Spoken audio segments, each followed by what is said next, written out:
Okay, we have identified the victim of the explosion. It is a Wayne Grant, W-A-Y-N-E Grant, G-U-E-R-R-A-N-T, 46 years old, of 671 Duval, was his last known address. Now,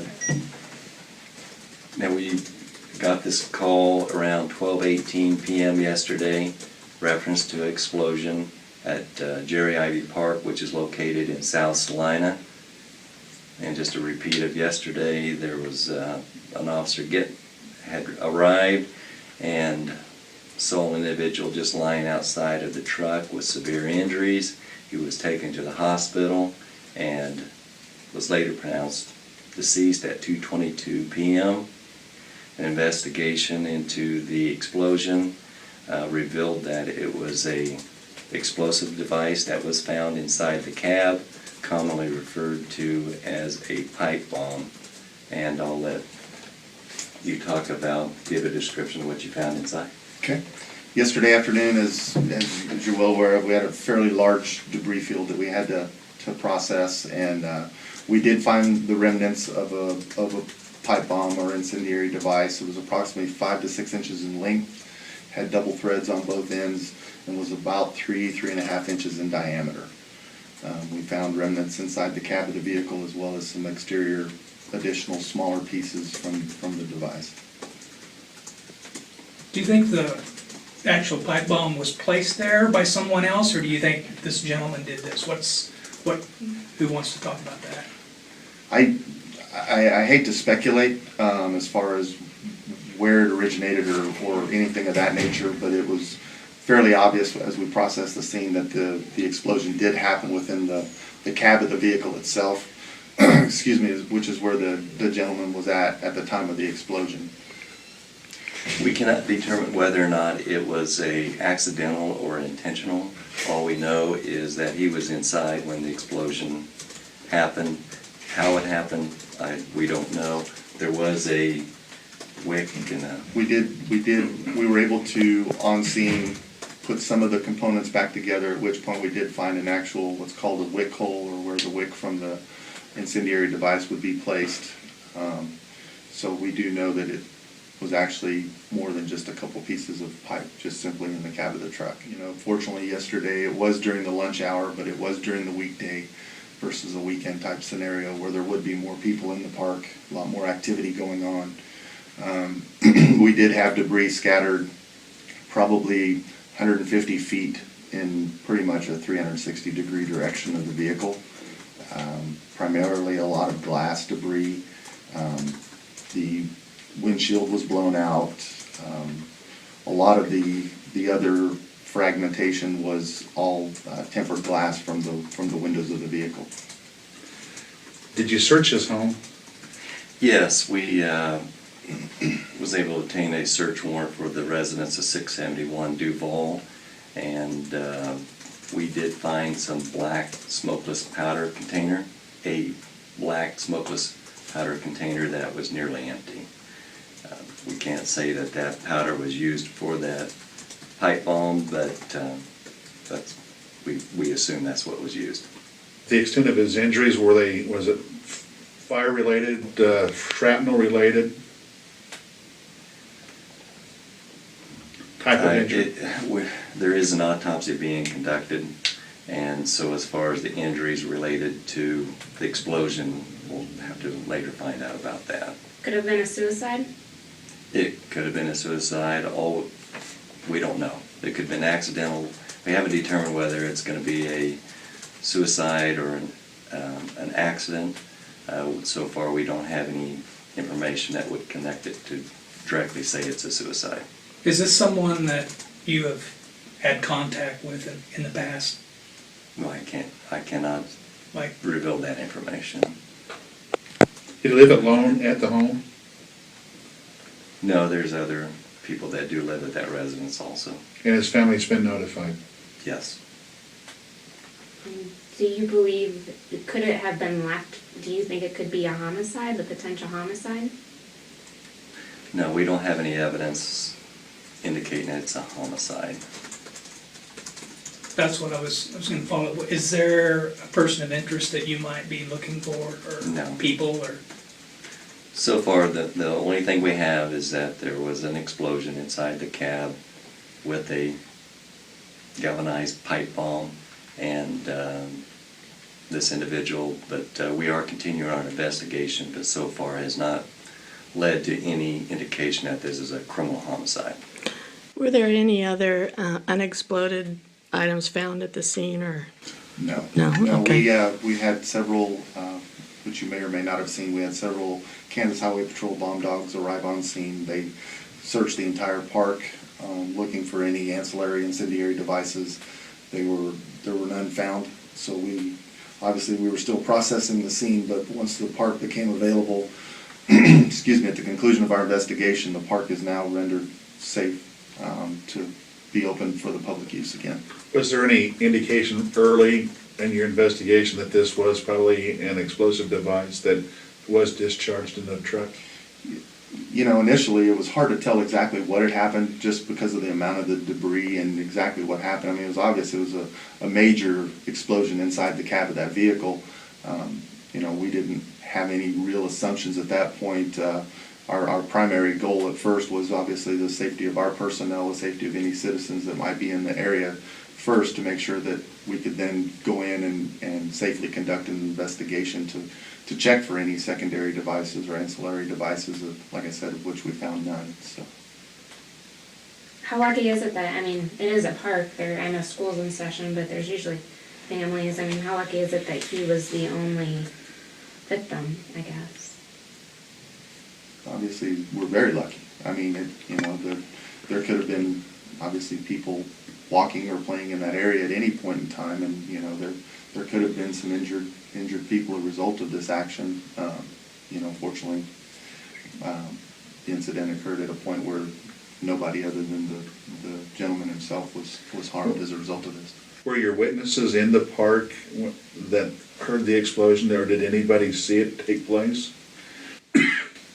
There's nobody that actually seen it take place, but they heard the explosion and then realized it was from the truck, and they did come over and render aid to the victim. Were they along with the officers? Were they in the park? Yes. Okay. Mhm. Several of them were actually on the other side of the park and heard the explosion, and then came to that side, and that's where they found him on the outside of the vehicle, and again, they rendered aid. Had there been vehicles parked next to it, or close, how close were people to? It was our understanding that there wasn't anybody within the debris area. Okay, Primarily, most of the people were on the north side area of the park or on the east side, closer to the pond. okay. To our understanding, there was nobody that was close by that area. I hate to ask this question, and I apologize if it's already been asked, but is there any connection to the recent bomb threats, do you think? No, we have no connection whatsoever with the recent bomb threats and this explosion that happened at Cherry Ivy Park. And I apologize, but I'm sure you'd already been asked, but Yeah. I wasn't here yesterday, so. And actually, there was rumors that this was connected, and I just want to make sure everybody is well aware that we have absolutely no connection between the school threats of bombs and this explosion that happened at Jerry Ivy Park. I know what I was gonna ask you. And I'm not familiar with the area. Well, I am familiar, I'm not real sure exactly where the vehicle was parked. Is there any kind of surveillance video that might show when this vehicle arrived? How long was it in the vicinity before the explosion actually happened, do you know? No, there's no cameras or surveillance type of equipment to indicate that. So we have no video. Do you have any indication of how long you think this vehicle might have been there before the explosion happened? No, the only significant event is the explosion before people realize what happened. So we don't have any witnesses to say that they talked to this person or when it showed up. And so the only time that they realized that that truck was there was when the explosion happened. When did the park open back up, and the custody of the pickup, is it still being gone over, or, fire marshal, any anybody involved in still investigating, or is that pretty much a done thing? It's pretty much a done thing. The pickup has been released back to the family, and the park was open last night. I couldn't tell you exactly last I night. left the park around 9:30 last night, and our crew was still doing some minor wash down of the area, and I would say approximately around 10 o'clock last night is when the park was released back open again. You're continuing your investigation to try to determine motive, or will there be any kind of public announcement if there's a determination on why an individual would do this, or? We have pretty well talked to everybody that could have given information. The continuing investigation would be for the autopsy, Okay, just to so see what the results what the are. cause of death actually was? Yes, and it could Okay. help further explain as far as where this person was positioned in relation to the explosion, and see if there's any other indications to prove what may have happened. Do you think it is possible that that was the victim's bomb though, or pipe bomb? Especially with the powder you found? Is that a possibility? Yes, and that's what The we're most looking likely. at, is that this individual was inside the cab in some way, was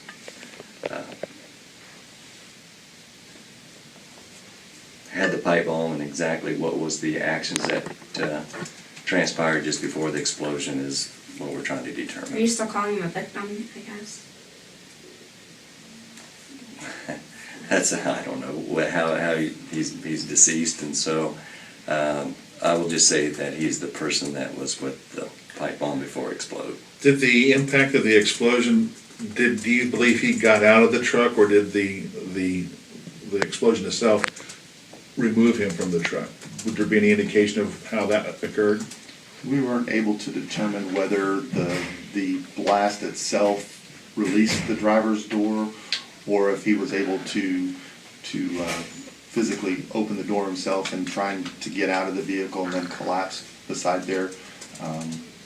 Just due to the amount of damage to the vehicle itself, it was very difficult to determine whether the door actually was forced open from the explosion itself, either at the residence, at the vehicle, and to my knowledge, on his person.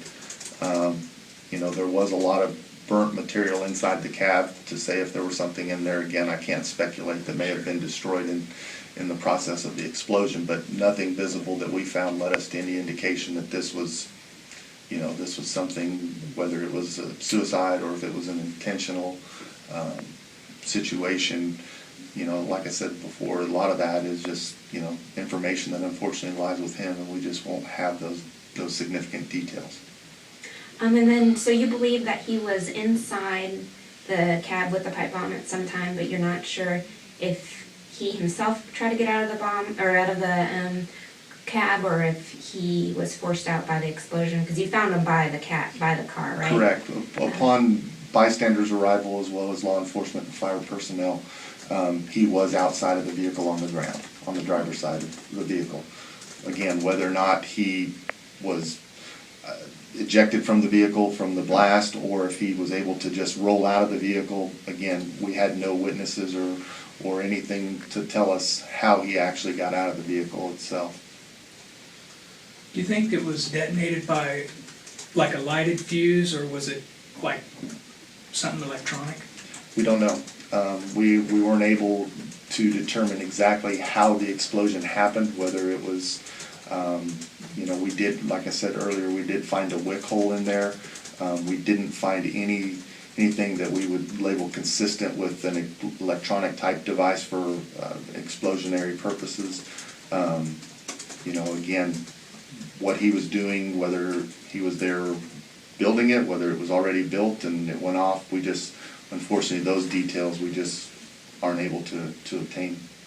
The other agencies that participated was the Salina Police Department, Salina Fire Department, Alcohol, Tobacco, Firearms, and the State Fire Marshals. And the Kansas Highway Patrol helped all look into this investigation to try to determine what happened.